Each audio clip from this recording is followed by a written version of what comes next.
తీసుకున్నది కాంగ్రెస్ పార్టీ. మరి గెలిచినాక 6 నెలలు కాదు, మరి 2 ఏళ్ళు అవుతుంది, ఇంకొక వారం రోజులు అయితే 2 ఏళ్ళు ఒడిచిపోతుంది. పెద్ద పెద్ద డైలాగులు కొట్టిండ్రు. 42% ఇస్తామన్నారు. దేశంలో ఎవ్వరు చేయని విధంగా మేమే కులగణన చేసినాం, దానికి 160 కోట్లు ఖర్చు పెట్టినాం అని డైలాగులు కొట్టిండ్రు. ఏం సాధించిండ్రు మరి కులగణన చేసి? ఏం సాధించిండ్రంటే కేసీఆర్ గారు సమగ్ర కుటుంబ సర్వేలో 51% ఉన్నారు బలహీన వర్గాల సోదరులు, బీసీ సోదరులు అని కేసీఆర్ గారు తెలిస్తే వీళ్ళు వచ్చినాక వీళ్ళ సర్వేతోని 5% జనాభా తగ్గించిండ్రు. 51% లేరు, 46% ఉన్నారని చెప్పి అందులో తప్పుడు నివేదిక ఇచ్చిండ్రు.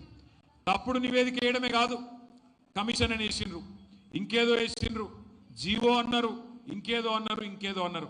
ఒకటే పార్టీ 5 రకాలుగా మాట్లాడింది. ఒకసారేమో ఢిల్లీకి పోతారు, రాజ్యాంగ సవరణతోనే రిజర్వేషన్ అంటారు. ఇంకోసారి హైదరాబాద్లో ఇక మేము అసెంబ్లీలో బిల్లు పెట్టినాం అయిపోయింది పో అని ఒకసారి అంటారు. మూడోసారి క్యాబినెట్లో ఆర్డినెన్స్ ఇచ్చేసినాం పోండ్రి అని ఇంకోసారి అన్నారు. నాలుగోసారి ఆర్డినెన్స్ కాదు, బిల్లు కాదు, రాజ్యాంగ సవరణ కాదు, మేము జీవో ఇచ్చినాం, జీవోతో అయిపోయింది పో అని జీవో ఇచ్చినాం అన్నారు. ఇక ఆఖరికి ఏం చేశారు మరి? ఇవన్నీ కాదు, పార్టీ పరంగానే రిజర్వేషన్ ఇస్తామని చెప్పి పార్టీతో సంబంధం లేకుండా జరిగే పంచాయతీ ఎన్నికల్లో పార్టీ పరంగా రిజర్వేషన్ ఇస్తామని చెప్పి సన్నాయి నొక్కులు నొక్కి నిన్న సాయంత్రం కొత్తగా ఎలక్షన్ నోటిఫికేషన్ ఇచ్చారు. పంచాయతీ ఎన్నికలకు, సర్పంచ్ ఎన్నికలకు ఏమిచ్చిండ్రల్లా 42% అని చెప్పి 160 కోట్లు ఖర్చు పెట్టి రాహుల్ గాంధీ శుభాషు ఇంతకంటే గొప్ప కార్యక్రమం లేదు అని రాహుల్ గాంధీ బీహార్లో డబ్బగొట్టి ఇచ్చేసిన 42% రిజర్వేషన్లని కాకమ్మ కథలు చెప్పి ఆఖరికి నిన్న పంచాయతీ ఎన్నికల నోటిఫికేషన్ ఇస్తే ఏం చేసిండ్రల్లా? ఇదివరకు కేసీఆర్ ప్రభుత్వంలో ఇచ్చిన 24% రిజర్వేషన్లను తగ్గించి 17% చేసిండ్రు. ఇక్కడ 42 చెప్పింది, ఇచ్చిందేమో 17%. ఇంతకంటే అన్యాయం బలహీన వర్గాలకు నాకు తెలిసి భారతదేశంలో ఎన్నడూ ఏ ప్రభుత్వం కూడా చేయలేదు. అంటే అప్పుడే తెలంగాణలో సామెత ఉంటుంది, వెనకటికి ఎవడో కొండంత రాగం తీసి ఆఖరికి గాడిది పాట వాడిండట. ఒక గట్లున్నది రేవంత్ రెడ్డి కథ. 42% రిజర్వేషన్ అని చెప్పి కేసీఆర్ అన్యాయం చేసిండని చెప్పి తప్పుడు మాటలు చెప్పి అబద్ధాలు చెప్పి అష్టవంకర మాటలు మాట్లాడి ఆఖరికి నిన్న నువ్వు తీసుకొచ్చిన పంచాయతీ ఎన్నికల నోటిఫికేషన్లో 17% మాత్రమే బీసీలను పరిమితం చేసిన ద్రోహి రేవంత్ రెడ్డి అనే మాట నేను మీకు గుర్తు చేస్తా ఉన్నా. ఒక్కసారి ఆలోచించండి.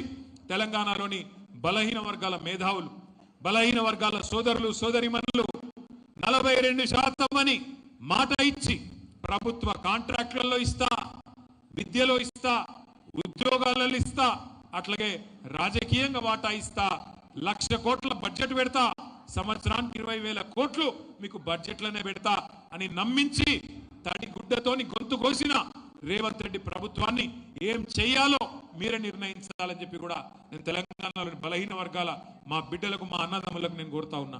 అట్లాగే ఇంకొక మాట కూడా నేను విజ్ఞప్తి చేస్తా ఉన్నా. పార్టీ పరంగానే జరగాలి సర్పంచ్ ఎలక్షన్.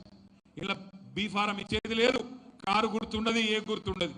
మరి అసలు ఎలక్షన్లనట సర్పంచ్ ఎన్నికల్లో ఇవాళ కొన్ని మండలాల్లో బీసీలకు రిజర్వేషన్ లేకుండా చేసిన దుర్మార్గులు ఇప్పుడే పల్లారాజేశ్వరరెడ్డి గారు చెప్తున్నారు.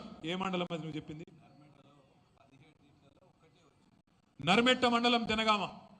17 సర్పంచ్, 17 గ్రామ పంచాయతీలు ఉంటే ఒక్కటి బీసీ రిజర్వేషన్. ఇంకా కొన్ని మండలాలు నా దగ్గర, నా కాన్స్టిట్యూన్సీలో వీర్నపల్లి అనే మండలం ఉంటుంది. మొత్తంగా ఒక్కటంటే ఒక్కటి కూడా ఇవ్వలేదు. మొత్తం మండలంలో ఒక్కటి రిజర్వేషన్ లేదు. మొత్తం తెలంగాణలో చాలా మండలాల్లో బీసీ రిజర్వేషన్ లేకుండా చేసి ఇవాళ మొత్తం 32 జిల్లాలు ఉండే తెలంగాణలో 24% గతంలో ఉంటే ఈరోజు దాన్ని 17% తగ్గించి బీసీల సంఖ్య తగ్గించి సర్వే చేసి ఇవాళ రిజర్వేషన్లు తగ్గించి సిగ్గు లేకుండా రేవంత్ రెడ్డి మాట్లాడుతున్నాడు. నేను చీరిచ్చినా చీర కట్టుకోండి, కాంగ్రెస్ కోటేయినరట. అంటే నువ్వు 1,00,000 మందిని కోటీశ్వరులు చేస్తా అనేది మర్చిపోవాలి. నెలకు ఇస్తానన్న 2,500 మర్చిపోవాలి. నువ్వు చేసిన మోసాలు మర్చిపోవాలి. నీ 6 గ్యారంటీలు మర్చిపోవాలి. నువ్వు ఇచ్చిన చీర కట్టుకొని నీకు ఓటేయాలని చెప్పి సిగ్గు లేకుండా ముఖ్యమంత్రి మాట్లాడుతుంటే మరి మళ్ళొక్కసారి తడిగుడ్డతోని గొంతు కోసిన కాంగ్రెస్ కు బుద్ధి చెప్దామా లేదా?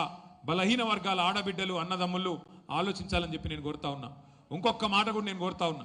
సరే, కొట్లాడుతున్నాం ప్రభుత్వం మీద అడుగడుగున నిలదీస్తున్నాం